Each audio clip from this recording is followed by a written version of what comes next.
Hello, we're going to go over Chapter 4, Network Protocols and Routing. So TCP/IP is actually a suite of protocols, includes TCP, IP, UDP, and ARP, among many others. And so when we do TCP/IP communications, what happens is a header is added to the data for each layer. But from layer 4 down. So 7, 6, and 5 just deal with the payload or the data. And then at layer 4, you get the TCP header added to the payload. And then at layer 3, you get the IP layer added. And then at the data link layer, you get a header and a trailer added. And so at layer 4, the payload now with the header becomes a segment or datagram. At layer 3, when you add the IP header, you get a packet. And then when you add the layer 2 header and trailer, it becomes a frame. All right. And then when it goes to the next machine that's actually going to deal with it, it strips off in reverse order. So the header and trailer from the frame gets taken off and dealt with, and then the header at the IP level, and then the header at the transport level, and then finally you got just the payload. Let's see here. Right. Okay.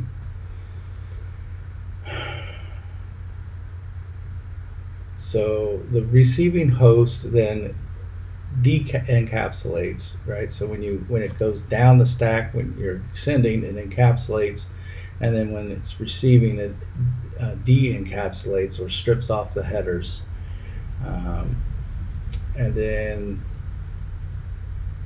let's see here. So you got the switch, the router, and firewalls.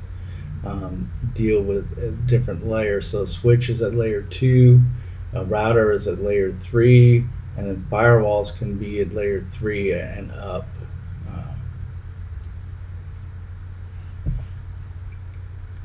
So TCP is at the transport layer of the OSI model. It's connection oriented. It has sequencing and checksums and does flow control. Gauges the rate of transmission and how quickly it can be sending and accepting the data. The checksum is designed to ensure that actually everything gets there in one piece and it's intact.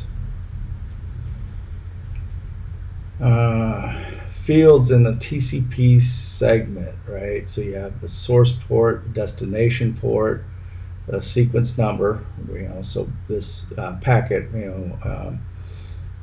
what order is it, so you can reorder it on the other end, because sometimes packets come in out of order. So the third one sent might come in after the fifth one, and so it knows how to reorder all the packets. Acknowledgements, then you got the TCP header information, is it an ACK, a push, a reset, a send, a finish, right? Sliding window size, how big, right? The checksum, the urgent pointer, options, padding, and data. So that's all within a TCP header.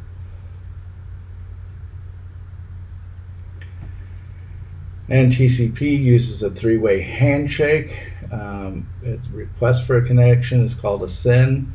Response to the request for a connection is a SYN ACK, or a synchronization acknowledgement. The connection is established is an ACK. So it's a SYN ACK, and ACK. So it's considered a three-way handshake. After the three initial messages, then data is actually sent, and the sequence numbers get increased by the number of bits included in each received segment. So and confirms the correct length of the message was received. So here's just the three-way handshake, right? So computer A sends a SYN to computer B. Computer B sends an ACK SYN to computer A, and then A finally sends an ACK back, and then the session is established. Now UDP is unreliable, connectionless protocol. There is no three-way handshake. It does not guarantee delivery of data. But since it doesn't provide error checking and sequencing or flow control, it is quicker, faster, and more efficient than TCP. So that would be, it is useful for live audio or video transmissions. It's also more efficient for carrying messages that fit within one data packet, so small amounts of data too. A UDP header contains only 4 fields: the source and destination port, the length, and the checksum. And the checksum field is just optional in version 4, IP version 4, but required for IP version 6. And so here's the UDP datagram, right? Source port, destination port, the length, checksum, and then the actual data.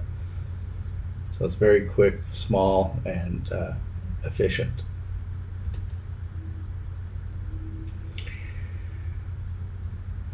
So IP of the TCP/IP suite operates at the network layer and specifies whether data should be where data should be delivered. So it identifies the data source and destination to IP addresses. So the IP uses the IP addresses and enables TCP/IP to enter network. So this is what allows us to communicate over more than one LAN segment and more than one type of network through a router. IP is an unreliable connectionless protocol, which means that IP does not guarantee delivery of data and no session is established before data is transmitted. So IP depends on TCP to ensure messages are put back together in the right order and ensure each message reaches the correct application on the receiving host. So without TCP, IP would not guarantee delivery. And here is the IP version 4 packet. It's got a lot of information in there, but the big ones are the source IP, destination IP, and then you have the data as well. IPv6 uses a different packet format than IPv4. Accommodates much longer IPv6 addresses, right? So instead of 32 bits, the IP addresses are 128 bits.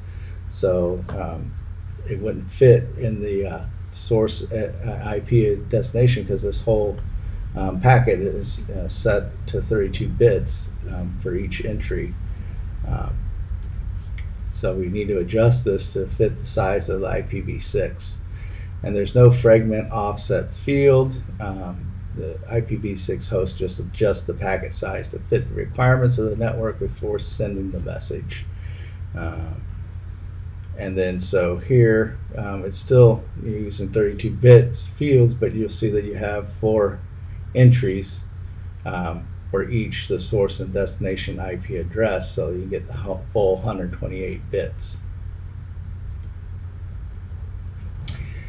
ICMP, or Internet Control Message Protocol, is a network layer core protocol that reports on the success or failure of data delivery. Think of our ping command. It uses it is an ICMP command using ICMP protocol. So it can indicate when the network is congested, data fails to reach its destination, data has been discarded because the time to live has expired, and it can announce transmission failures to the sender, but it does not correct errors it detects. It just detects errors, it doesn't fix them. provide critical information for troubleshooting, and ICMP v6 performs the functions of ICMP and ARP that they normally do on IPv4. And so here's the header for the ICMP. It has the type, the code, the checksum, and then the content. It can vary with data. That's an optional field. So the type for ICMP is 8 bits. It indicates the type of ICMP message, such as destination unreachable. The code indicates the subtype of the message, such as a destination host unknown, right? Checksum, 16 bits, allows the receiving node to determine whether the ICMP packet became corrupt. Rest of the header varies depending on the message type and subtype. And then data usually contains the IP header and the first 8 bits of the data portion of the IP packet that triggered the ICMP message. ARP, Address Resolution Protocol, on IPv4, works with IPv4 to discover the MAC addresses of a host or node on the local network and to maintain a database that maps IP addresses to MAC addresses on the local network.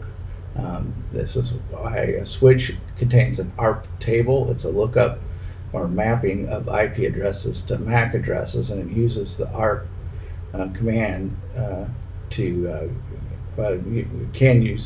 machines use the ARP commands to fill up their own similar table. The switch will get the information from the packets, the frames that are being sent through it. ARP is a layer 2 protocol that uses IP in layer 3, operates only within its local network, so it only works within a LAN, right? It's not going to go over multiple LANs, when you do an ARP request, you're only going to get responses that are local. And it relies on broadcasting. As I said, you'll broadcast out an ARP request on the network. It uses the broadcast, so it goes to everybody on that LAN, on the local area network, but it won't go across routers.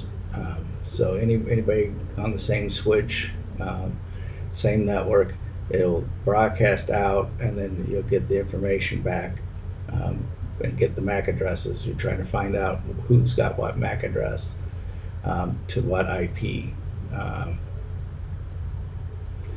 And here's just a sample ARP table, right? You've got some IP addresses mapped to the hardware addresses. And it can contain 2 types of entries. Dynamic is created when the client makes an ARP request that could not be satisfied by data already in the ARP table, and static, though someone enters manually using the ARP utility, the ARP command.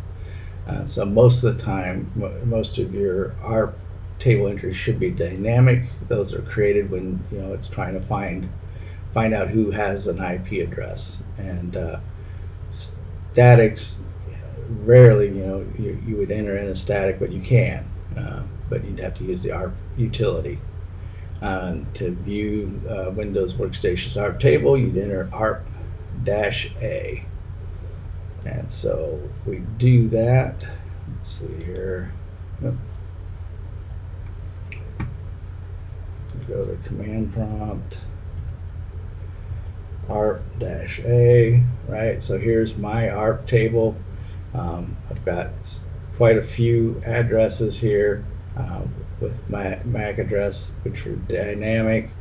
The statics were probably entered in by VMware,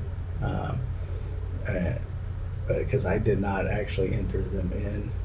So VMware probably entered those in.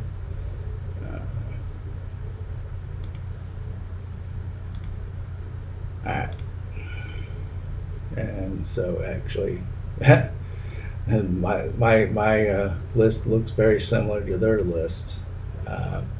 So it's automatically put in and created. Ethernet. This is, of course, one of the most important data link layer standards. It's the one used most of the time. It's capable of running on a variety of network media and offers our excellent throughput at a reasonable cost. And it is the most popular network topology used in our modern LANs.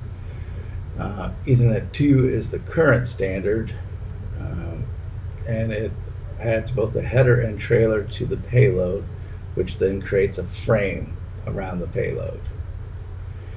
And here is an Ethernet 2 frame. All right, you got the preamble, the destination address, source address, the Ethernet type, the actual data plus padding, and then the file checksum.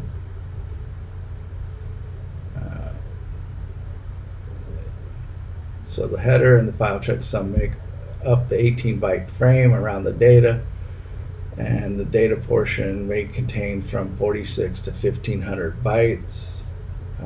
The maximum transmission unit, MTU, is the largest size that routers will allow on your network, right? So typically that is at 1500 area, but exceptions to the Ethernet frame size limits. Ethernet frames on VLANs can have an extra 4-byte field between the source address field and the type field, so it can indicate what VLAN.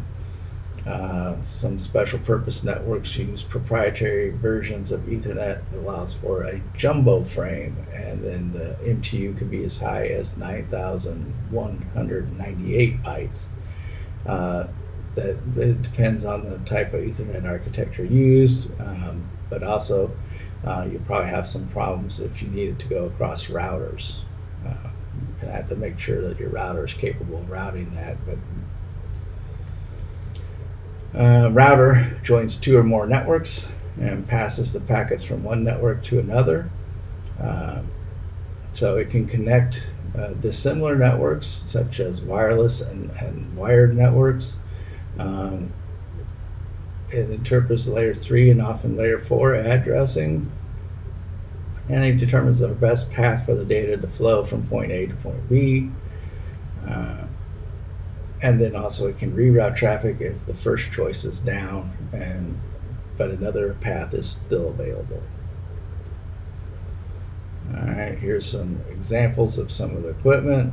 All right. Routers can filter broadcast transmissions, right? Because broadcasts are only for a LAN, and they'll stop at the router. The router won't pass on broadcast transmissions or ARP requests. It filters those out. It can prevent certain types of traffic from getting to a network. Supports simultaneous local and remote connectivity. Provides high network fault tolerance through redundant components such as power supplies and different adapters as well. It can monitor network traffic and report statistics and diagnose internal and other connectivity problems and trigger alarms. So you have different categories of routers. So your core router, also called an interior router, that would be your main set of routers at an organization. Direct data between networks within the same autonomous systems, or AS, and so or network, right? So these are your autonomous systems here. Then you have edge routers. They sit on the border and connect one autonomous system with the outside network. Exterior routers refers to any router outside the organization, right? They're autonomous systems, so they're exterior routers. So here you could have like corporate headquarters over here, and maybe a remote location over here for the company. And then at corporate, you have the edge router, You have two core routers. The edge router talks with the ISP router. The ISP router talks to possibly another ISP router, and then goes into the edge router to the remote location for the company.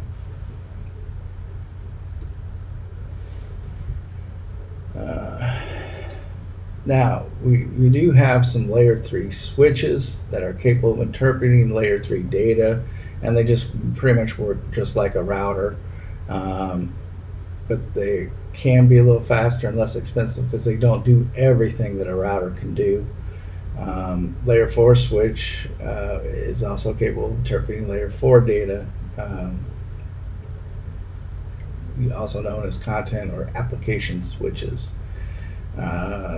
Can do some advanced filtering, keep statistics, provide some security functions, and would be typically used as part of the network's backbone.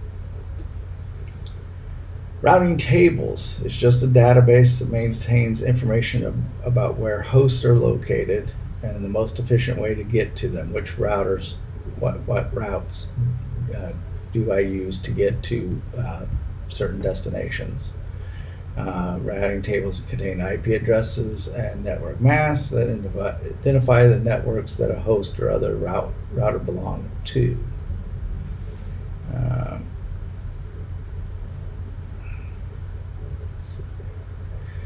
So static routing is network administrators actually configure or enter in the routing table, right, to indicate direct paths to certain hosts or networks. So a static route would be between, an example would be a small business and its ISP, but dynamic routes automatically calculates the best path between two networks and maintains this information in the routing table. And then if it fails or something happens on that route, it tries to find and recalculate another path. So dynamic routing is, as it is, it's dynamically updating the routes and best path to networks.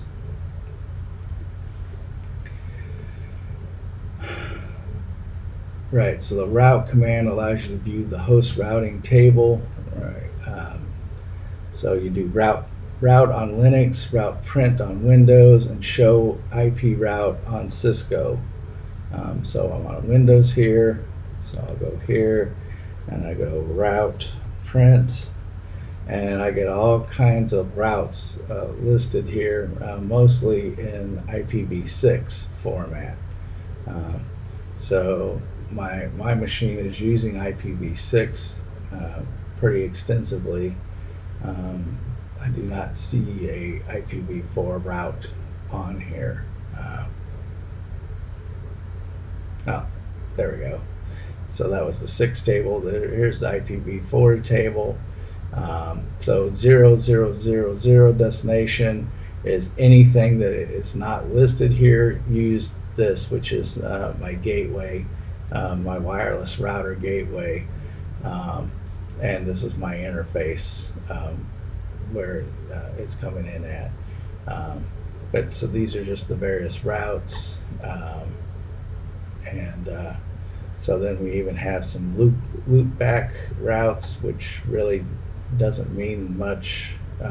It's just that it goes to this local adapter. Anything on the 192.168.1 network goes to my network address, so it would stay local. And then, of course, the 175, the broadcast, we go to the local adapter, and then we've got the broadcast messages as well.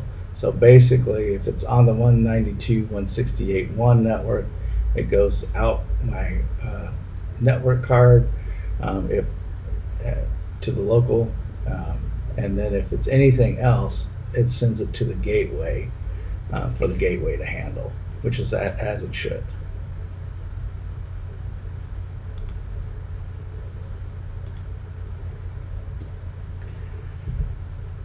Okay, so routing metrics, right? You have a hop count. How many routers did it have to go through? theoretical bandwidth and actual throughput. Um, theoretical bandwidth is always much higher. Say ISP tells you have a gig connection, you probably will experience a lot less actual throughput. Delay or latency on a potential path, that's really what indicates a good connection or not, is how much latency or delay you have between the time you request it to the time it actually goes and gets there. Load or the traffic or the process burden, right? So how much load you have on a system, a router, or maximum transmission units, MTU, is the largest IP packet size in bytes allowed without fragmentation, so a single packet size. And usually that's like 1500 by default, somewhere in there. And routing costs, or a value assigned to a particular route. So you could have multiple routes to get to a certain network, and you could set up a cost, and so that the lower cost will be used first, unless of course it's down, then it will use a next higher cost. So say you have 3 ways to get somewhere. One you put as a cost of 10, one a cost of 100, and one a cost of 1,000. It'll always go to the 10 unless it's can't, if it, for some reason that path is no longer available, then it would go the 100 route, and then if that were unavailable, then it would do 1,000. So you could set it up in priority order, because it could be it actually does cost you more, because one could be your fiber connection, one could be a backup cable connection, and then another one could be a satellite connection, and so the speed and bandwidth, etc., and cost could be different for each one of those. And so you may set that up with different actual routing costs. And then you've got the reliability of a potential path, and then the topology of the network itself. So routing protocols are used by routers to communicate with each other to determine the best path. Routers rate the reliability and priority of routing protocols data based on the following criteria: the administrative distance in AD, a number indicating the protocol's reliability; convergence time, the time it takes to recognize a best path in the event of a change or network. So that's called convergence, when you actually have the path, or determine the path and know how to send data. And then overhead, the burden placed on the underlying network to support that protocol. So certain protocols have more burden, and so the routers take all that into effect. And then here are some of the more common routing protocols. You got RIP version 2, OSPF, Open Shortest Path First, IS, Intermediate System to Intermediate System, EIGRP, Enhanced Interior Gateway Routing Protocol, and then BGP, or Border Gateway Protocol. And then you have all the different types of algorithms that are used in determining the routes. IGP, this is used by core routers and edge routers within autonomous systems, and are often grouped according to the algorithms they use to calculate the best path. The EGP, or exterior gateway protocols, are used by edge routers and exterior routers to distribute data outside of the autonomous systems. The only EGP currently in use is the BGP.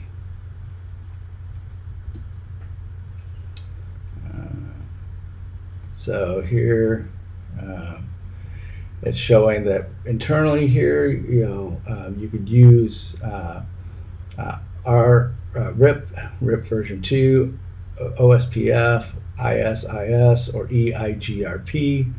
You would use BGP between the edge router and the ISP between ISPs, and ISP between edge routers. And once again, you'd have all the others within the autonomous system available: RIP, RIP2, OSPF, IS, and EIGRP. So, but typically you would have only one. You'd only have one of those running. You just choose which one. Or, all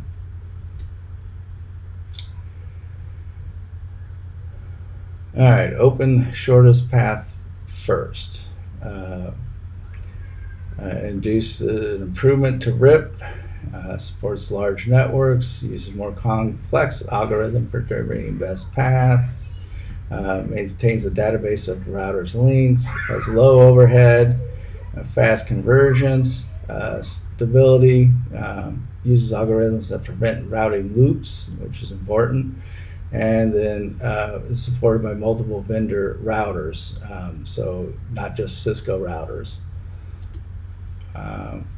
ISIS uses the best path algorithm similar to open shortest path first, is designed for use on core routers only, unlike OSPF, and it's not handcuffed to IPv4, so it's easy to adapt to IPv6.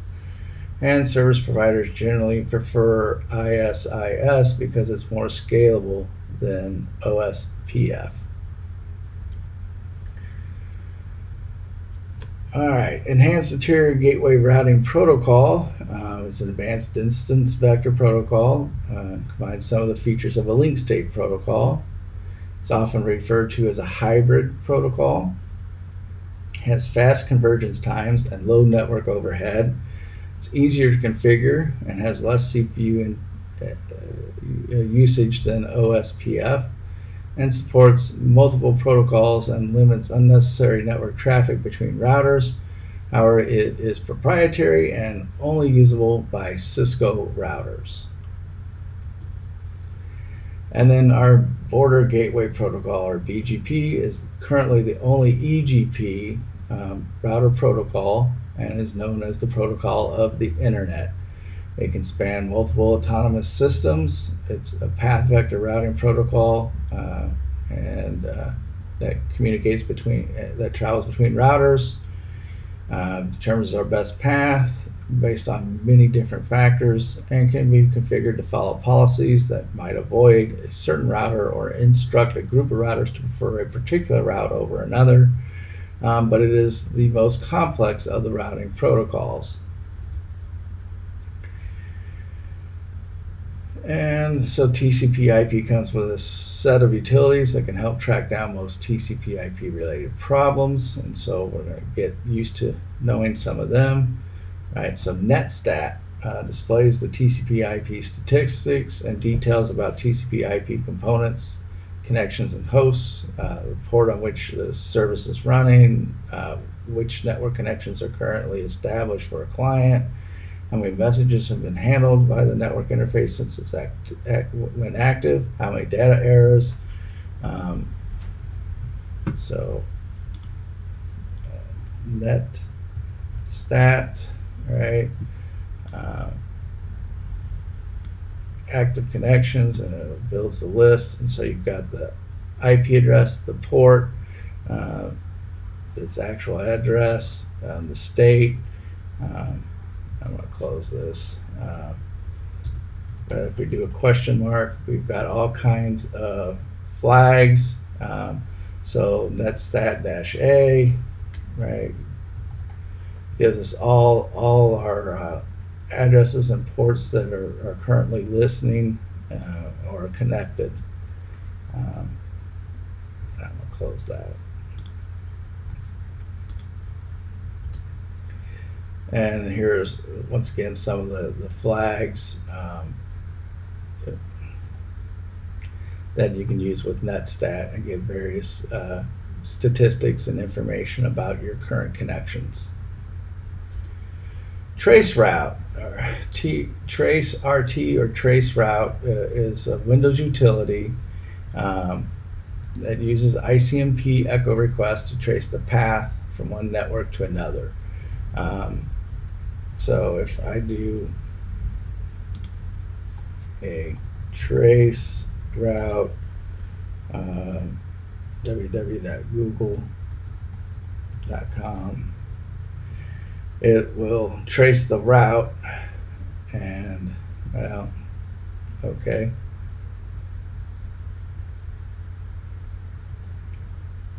That's very interesting. Okay.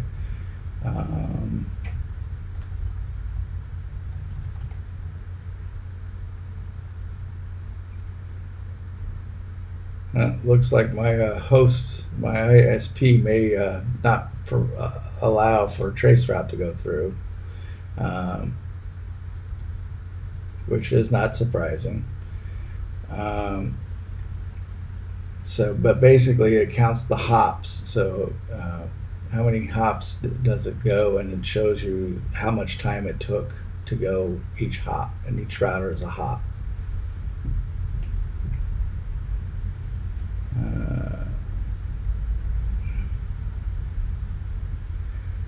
Path ping is a Windows utility that combines elements of both ping and trace route. Right, so command do not resolve the ISP, the names. Right, so path ping.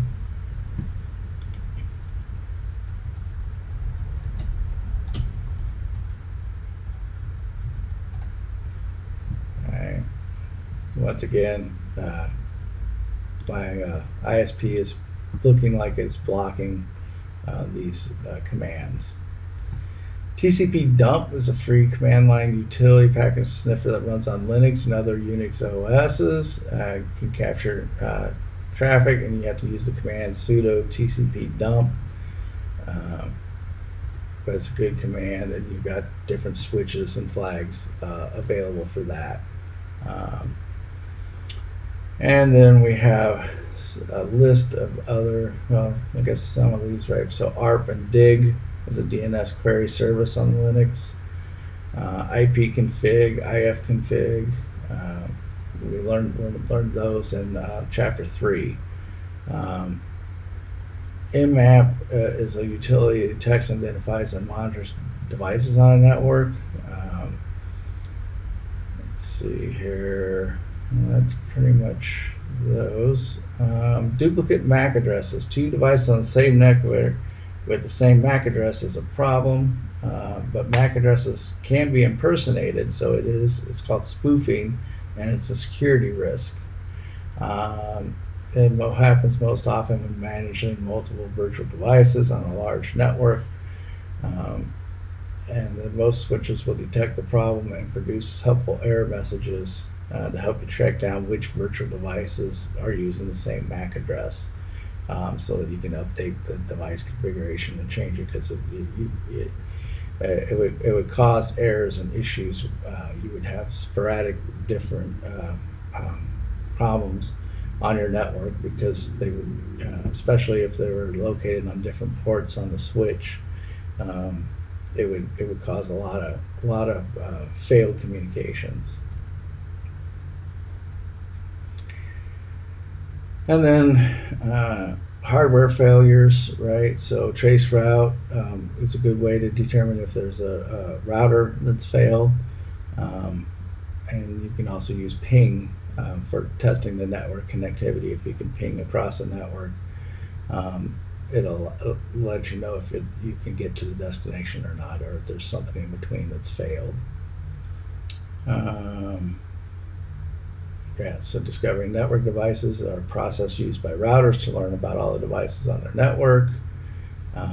So IP4 networks managed by ARP and help with ICMP. So that's, IPv4. IPv6 uses the Neighbor Discovery Protocol, or NDP, to automatically detect neighbor devices, and eliminates the need for ARP and ICMP functions in IPv6.